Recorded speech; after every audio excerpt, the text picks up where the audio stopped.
Good morning students. स्वागत है आपका विजन क्लासेस में।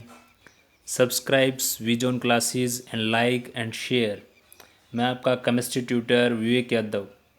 आज हम सॉल्यूशन का जो एक लास्ट न्यूमेरिकल का छोटा सा पोर्शन बचा हुआ है इसके अंदर वो कंप्लीट करेंगे, कुछ न्यूमेरिकल को डिस्कस करेंगे। तो आइए अब हम स्टार्ट करते हैं अपना नेक्स्ट सेशन को।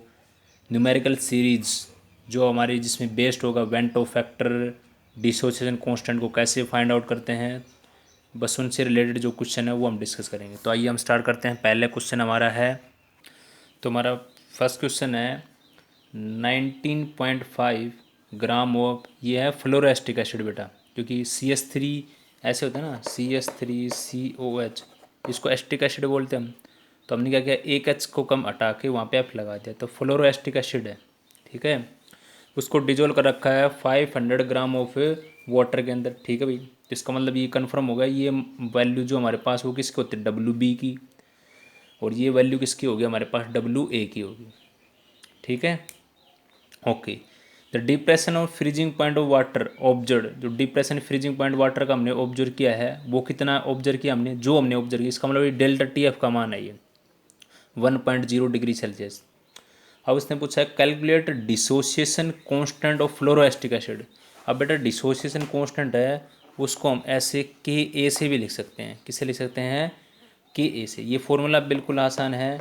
डिसोसिएशन कांस्टेंट का फॉर्मूला ऐसे होता है C∝² अपॉन में 1 माइनस में अल्फा, 1 माइनस में अल्फा, जहाँ पे C कंसनट्रेशन है, अल्फा वो डिग्री ऑफ डिसोसिएशन आपका, और ये डिसोसिएशन कांस्टेंट जिसको KA बोलते हैं। तो आज हमें ये फाइंड आउट करना है कि ये कैसे फाइंड आउट करते हैं। ऐसा क्वेश्चन काफ़ी बार पूछा जाता है CBSE के अंदर। अब देखो, सबसे पहले तो ये फॉर्मूला बना कैसे, ये बना बिल्कुल ऐसे ही है, जैसे मान लो मैंने लिखो CH2FCOOH, इसको मैं डिसोशिएट करता हूँ तो किस में हो जाएगा, CH2FCOO negative plus H positive. तो इनिशियल में कंसनट्रेशन क्या है, यहाँ पे आपके पास क्या है, C है, C कंसनट्रेशन है, और यहाँ पे जब इक्वेशन चली ही नहीं है तो कितना है, 0 है। कितनी है, 0, इक्वेशन हमारी चली नहीं है आपके पास। ठीक है, अब देखो, अब इसमें से कुछ अमाउंट जैसे हम करते थे ना ओसवाल्ड डाइल्यूशन ला के अंदर यही तो करते थे, सी में से कितना अमाउंट डिसोशिएट हो गया, 1 माइनस अल्फा, 1 माइनस में अल्फा, यहाँ पे कितना बच गया, C अल्फा, कितना बच गया, C अल्फा।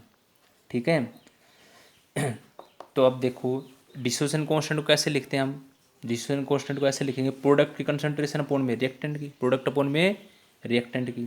ठीक है, इनिशियल में हमारे पास C अल्फा था, जब इक्वेशन नहीं चली है तो ये 0 0 है।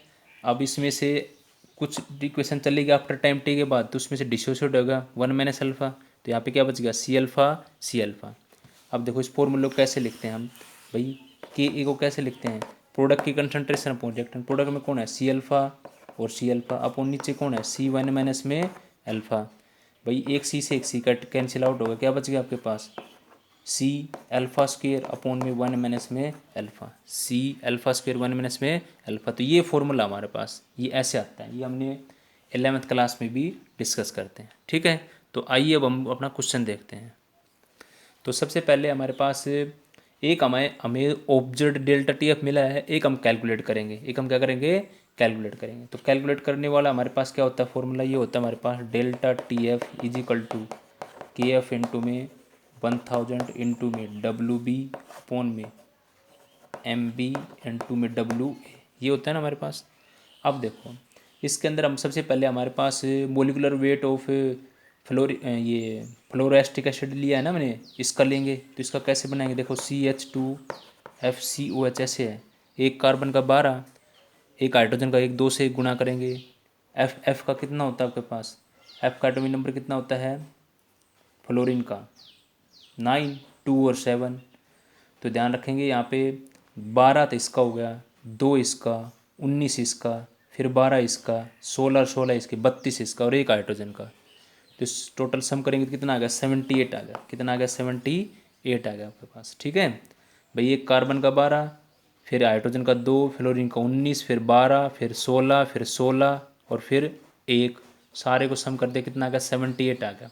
ओके, अब आप देखो, अब इस फॉर्मूले में पुट करते हैं, हमारे पास जो जो मान है, के एफ का मान वैसे इसमें गिवन होगा आपको, के एफ का मान इसने गिवन दे रखा 1.86, कितना दे रखा 1.86। तो आइए इस फॉर्मूले में पुट करते हैं मान हम। तो ये delta T F is equal to, K F का मान 1.86 इंटू में 1000, और डब्ल्यू बी का मान कितना है 19.5 अपॉन में, अब एम बी का मान कितना है, मोलिकुलर मास अभी हमने निकाला 78 मल्टीप्लाई डब्ल्यू ए का मान कितना है बेटा 500, कितना है 500। तो सारा मान हमने रख दिया, कैलकुलेट करेंगे तो हमारे पास आ गया, ये काट देंगे इसको तो 0.93 आ गया, कितना आ गया 0.93। ये मेरा कैलकुलेटेड डिप्रेशन फ्रीजिंग पॉइंट, मतलब कैलकुलेटेड जो कोलिगेटिव प्रॉपर्टी की वैल्यू हमारे कैलकुलेट की हमने, delta T F depression freezing point, ये आ गया मेरे पास।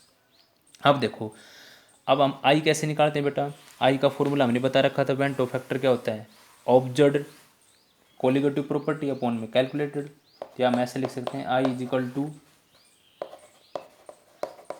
ऑब्जर्व्ड डेल्टा टी एफ, और नीचे क्या आ जाएगा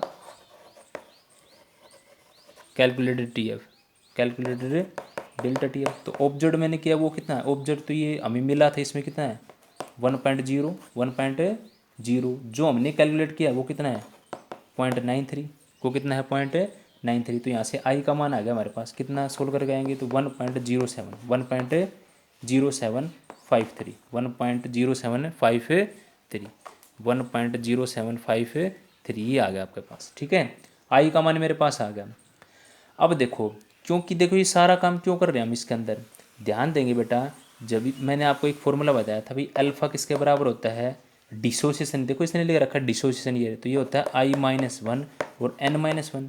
तो मेरे को किसकी ज़रूरत थी, आई की वैल्यू, आई मेरे पास आ गया आपके पास।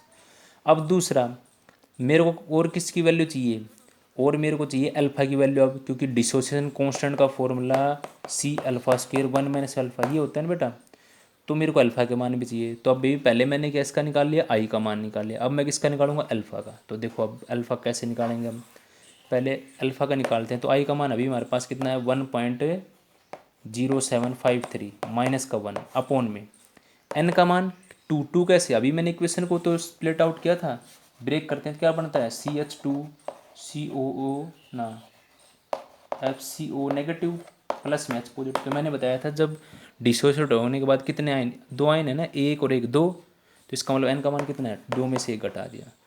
इसको आप सोल्व करोगे तो आ जाएगा 0.07, 0.07, ठीक है 0.0753, 0.0753 एग्जैक्ट ही आ जाएगा। ठीक है, आप ऐसे भी कर सकते हो, छोटी कैलकुलेशन करनी हो तो ऐसा ना कि भाई पूरे को ऐसे सब ट्रैक करो, तो एक चीज़ देख लो ना, 1 ऐसे ले लो आप, 1.0 - 1 अपॉन में 2 - 1, 2 में से 1 गए 1, तो ऊपर कितना बच गया 1 में ये आपने कर दिया 1.0 में से कितना सब ट्रैक कर दिया आपने, तो और 1.0 - 1, तो इसका ऑलमोस्ट कितना बचा है 0 ही बच रहा है, तो 0 समथिंग है ये। ठीक है, तो छोटी कैलकुलेशन ऐसे भी कर सकते हो आप। अब देखो इतना मान हो गया मेरे पास, ये मेरे पास अल्फ़ा का मान भी आ गया। अब देखो अल्फ़ा का मान आने के बाद अब मेरे पास फॉर्मूला ले, उसके ए बराबर है C अल्फ़ा स्क्वायर 1 माइनस में अल्फ़ा।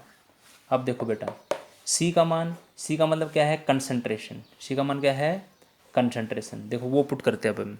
तो अब देखें, अब हम पुट करते हैं, तो देखो C का मतलब कंसंट्रेशन है, तो ये मेरे पास जैसे हम कंसंट्रेशन मतलब मोलेलिटी की वैल्यू लिखेंगे ना, तो वही आएगी 19.5 बटे में 78 1000/500। अब इस और आगे वाले जो एल फैक्टर में अभी मैं लिखता हूँ उसी को, पहले इसको काट लेते हैं एक बार। ये C का मान लिखा मैंने यहाँ पे, क्योंकि ये वही था ना 19.5 को डिजोल्व किया 500 ग्राम में, तो भाई 2 0 2 0 कटेगी, 5 दूनी 10, 2 से इसको काटेंगे तो 39। ठीक है, तो हम इतना ले लेते हैं 19.5 अपॉन में 39, इस C का मान लिख लिया मैंने 19.5 अपॉन में 39 मल्टीप्लाई, वो तो नीचे रहेगा तो कोई दिक्कत नहीं उसको। अल्फ़ा का मान मेरे पास कितना है 0.0753 और इसका होल स्क्वायर अपॉन में 1 माइनस में 0.0753। ठीक है, अब इसको हम सोल्व करते हैं, इस पूरी टर्म को आप सोल्व करोगे तो आपके पास आ जाएगा 3.07 10⁻³ तो ये आ गया मेरे पास आंसर, के ए का मान ये आ जाएगा। ठीक है, तो ऐसे आपको सोल्व करना पड़ता है, के ए का मान पूछा जाता है तो ऐसे। ओके, अब देखिए नेक्स्ट क्वेश्चन हमारे पास है डिटरमाइन ऑस्मेटिक प्रेशर। इसका कहने का मतलब हमें पाई को कैलकुलेट करना है। ओके, और फिर सॉल्यूशन प्रिपेयर्ड बाय डिजोलिंग 25 मिलीग्राम, 25 है मिलीग्राम, कितना है K2SO4, उसको डिजोल्व किया है 2 लीटर के अंदर, और टेम्परेचर कितना है 25 degree Celsius. Assuming that it is completely dissociate, तो इस लाइन पे मेन फोकस करेंगे। कम्प्लीटली डिसोसिएट का मतलब जहाँ कंप्लीट डिसोसिएट होता है वो वहाँ पे आई और एन बराबर होते हैं बेटा। आई और एन क्या होते हैं, इक्वल होते हैं। जो एन है वही आई होगा आपके पास।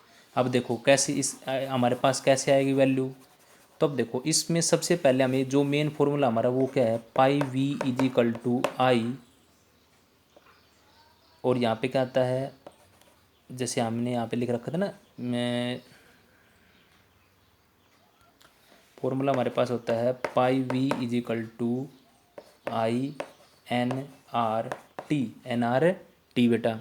और इस n का मान कैसे लिखते हैं, WB/में तो इसको भी हम लिख लेंगे WB/में MB। अब हमें ये मान निकालना है बेटा। आई का मान भी मेरे पास रहा, WB सारे मान मेरे पास हैं। अब मैं पुट करता हूँ इसको, कैसे करेंगे देखो। सबसे पहले जो जो चीज़ वैल्यू मेरे पास गिवन है, वी का मान कितना है 2 लीटर भाई, वी का मान कितना है 2 लीटर, WB का मान कितना है 25 मिलीग्राम, ठीक है।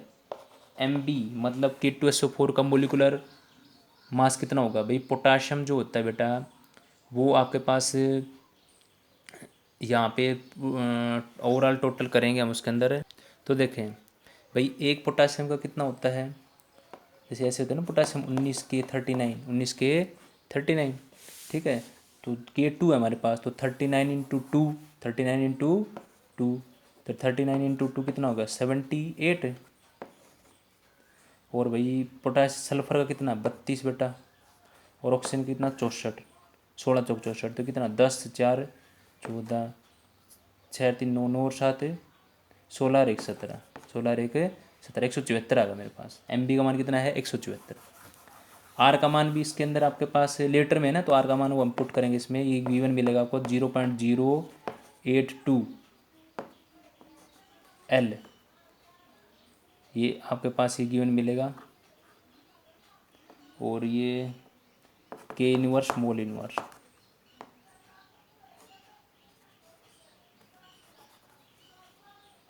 तो आर की वैल्यू को मैं थोड़ा इधर लिख देता हूँ। आपके पास ये गिवन मिलेगा 0.082 L ATM K inverse mole inverse, ये गिवन मिलेगा आपको, ठीक है। आइए अब हम वैल्यू पुट करते हैं और क्वेश्चन को सोल्व करते हैं। देखो ये सारी चीज़ें हमारे पास आ गई, अब फॉर्मूले में पुट करेंगे। पाई मेरे को निकालना है तो वी भी उधर चला जाएगा। आई का मान देखो, K2SO4 को स्प्लिट करोगे आप तो 2K पॉजिटिव और SO4 2 नेगेटिव, ऐसे टूटेगा ना, 2K प्लस और SO4 2 नेगेटिव, SO4 2 नेगेटिव। तो भाई आयन देखो कितने बेटा 2 इसके आगे है। जब हम K2SO4 को तोड़ेंगे, K2SO4 को स्प्लिट करोगे तो 2K पॉजिटिव और SO4 2 नेगेटिव, तो 2 और 1 3, कितने वैल्यू होगी 3। तो आई का मान और एन का मान बराबर होंगे इसमें, क्योंकि पूरा टूट रहा है, तो वैल्यू कितनी होगी हमारे पास 3 होगी। आई का मान कितना होगा 3। आइए अब पुट करते हैं। देखो पाई इज इक्वल टू, अब हमारे पास क्या आई का मान कितना है 3 इंटू में WB का मान कितना है 25 ये रहा, और इसको मिलीग्राम है तो इसको ग्राम में कन्वर्ट कर लेंगे तो कितना देगा 10⁻³ अच्छा, इंटू में आर का मान कितना है 0.082, उसके बाद टी का मान कितना है, थोड़े यहाँ पे दिखाई दे जाएगा आपको, इधर कर लेते हैं थोड़ा। Pi is equal to 3 into में 25 इंटू में 10⁻³ 0.082 इंटू में 298 कैसे 25 डिग्री सेल्सियस को हमने कैलोरी में कन्वर्ट कर लिया है, तो 273 ऐड कर देते हैं ना। अच्छा अच्छा, वी तो इधर आ जाए ना, क्योंकि वी इधर मल्टीप्लाई था इधर डिवाइड हो जाएगा, कितना है 2 लीटर, तो इसको लिख देंगे 2 इंटू में भाई, और क्या था हमारे पास, ऐसे थे ना WB/में MB बेटा, और मोलिकुलर मास K2SO4 कितना आता है 174, इसको सोल्व करेंगे तो आपके पास आंसर आ जाएगा 5.27 10⁻³ ATM। क्योंकि देखो इसका लीटर इसके लीटर, क्योंकि इसमें पीछे यही था ना कि L ATM K इनवर्स और मोल इनवर्स, तो सारी चीज़ घट जाएंगी, क्योंकि पाई ऑस्मेटिक प्रेशर किस में होता है ATM में, एटम या बार के अंदर होता है। क्योंकि बार में वैल्यू होती है तो यहाँ पे 0.083 आता है, ATM में यहाँ पे 8 2 होता है, ठीक है। तो ये आंसर हो गया मेरे पास। अब एक क्वेश्चन और देखेंगे। At 300 kelvin 36 gram of glucose present in 1 litre solution, कि भाई आपके पास 300 केल्विन टेम्परेचर पे 36 ग्राम ग्लूकोज प्रेजेंट है 1 लीटर सॉल्यूशन में, और जिसका ऑस्मेटिक प्रेशर है 4.98 बार, ठीक है भाई। If osmotic pressure of the solution is, अगर आपके ऑस्मेटिक प्रेशर सॉल्यूशन का इतना हो 1.52 बार ऐसे सेम टेम्परेचर पे, तो what would be its concentration, तो what would be its concentration. देखो हम ये लिखते हैं ना, अगर टेम्परेचर सेम है वहाँ पे तो हमारे पास फॉर्मूला ये होता है pi is equal to CRT, pi is equal to CRT, ये होता है ना।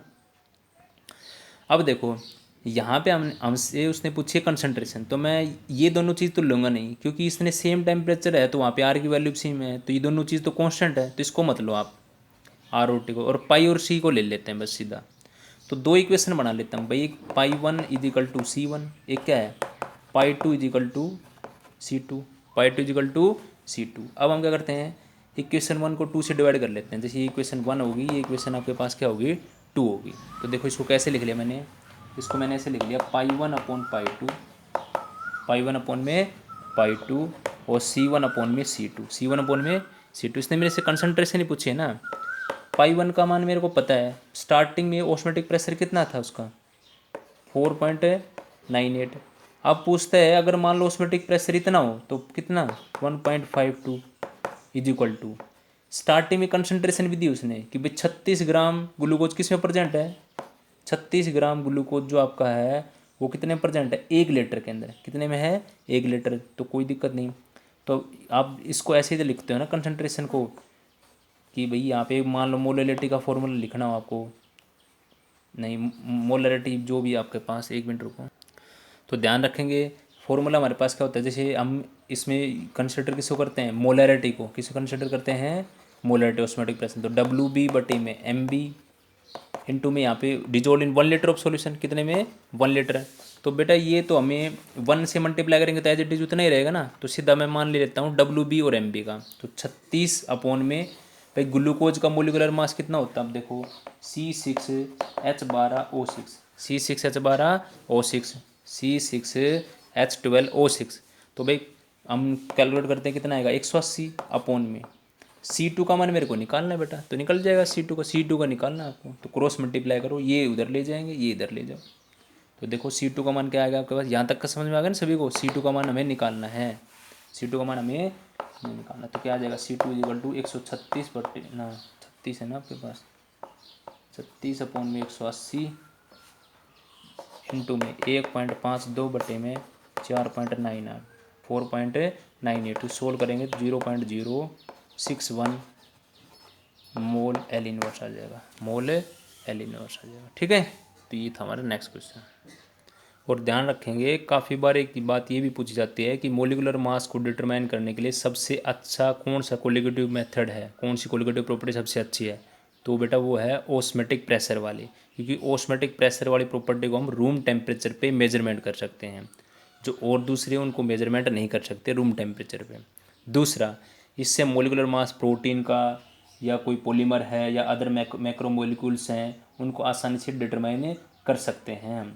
तो ध्यान रखा, और एक चीज़ बात और ध्यान रखना, जो आपके पास ये डेल्टा TF वाला था या डेल्टा TB था, इनमें यूज हो रही थी स्मॉल m मोलिलिटी, और ध्यान रखेंगे यहाँ पे जो ऑस्मेटिक प्रेशर है उसमें यूज हो रही है मोलरिटी, उसमें मोलरिटी यूज होती है, ऑस्मेटिक प्रेशर वाली मोलरिटी और इनमें यूज होती है मोलिलिटी, ये भी बात ध्यान रखेंगे, ठीक है। अब एक क्वेश्चन हमारे पास है, इफ़ द सोलबिलिटी प्रोडक्ट, अगर सोलबिलिटी प्रोडक्ट ये होता है ना KSP सोलबिलिटी प्रोडक्ट, ये कितना दिया हमारे पास उसने 6 इंटू में 10 की पावर -16 है आपके पास, ठीक है 6 इंटू 10 की पावर -16 बेटा। अच्छा, calculate maximum molarity of CuS copper sulphide in aqueous solution, तो उसकी मैक्सिमम मोलरिटी कितनी होगी, ठीक है। अब ध्यान रखेंगे ये वैसे ये फॉर्मूला हमारे पास उसमें भी आता था 11th में, सोलबिलिटी प्रोडक्ट हमने करवाया था, ठीक है। तो देखो KSP का मान मेरे को पता था, ये रहा मेरे पास मान KSP का। देखो CuS है, कॉपर सल्फाइड, इसको अगर हम ब्रेक करेंगे तो क्या बनेगा, Cu2 positive plus S2 negative. तो KSP का मान कितना मेरा 6 इंटू में 10⁻16 इज इक्वल टू, तो यहाँ पे इनकी कंसंट्रेशन कितनी होगी, जैसे इनके आगे कुछ होता है तो वो उसको लेंगे मल्टीप्लाई कोफिशिएंट को, अब कुछ नहीं है ना आगे, तो इसका भी कितना x और इसका भी कितना x, क्योंकि सोलबिलिटी प्रोडक्ट क्या होता है, आयन की कंसंट्रेशन जो होती है उसके बराबर होता है। तो ये भी x और ये भी x, तो क्या होगा मेरे पास टोटल x का स्क्वायर, तो x का स्क्वायर बराबर है 6 इंटू में 10⁻16। तो x का मान कितना आ जाएगा, हमें कंसंट्रेशन पूछी तो ये हो जाएगा अंडर रूट में आ जाएगा, तो ये ऐसे हो जाएगा 6 इंटू में 10⁻16। तो ये तो सोल्व करोगे इसको तो ये तो √6 और ये कट जाएगा, 2 8 16, तो 10⁻8 बच जाएगी, और √6 को सोल्व करोगे तो कितना आ जाएगा 2.44 10⁻8, 2.44 10⁻8। और इसके पीछे क्या लिख देंगे, मोलरिटी पूछी है ना बेटा उसने, तो कैपिटल M लिख देंगे, क्या लिख देंगे, कैपिटल M लिख देंगे। तो ये क्वेश्चन था हमारे पास। Thank you for watching Vision classes. ज़्यादातर न्यूमेरिकल हमने करवा दिए आपको कम्प्लीटली, इन पे प्रैक्टिस करेंगे, सोल्व करके देखेंगे इनको। Thank you.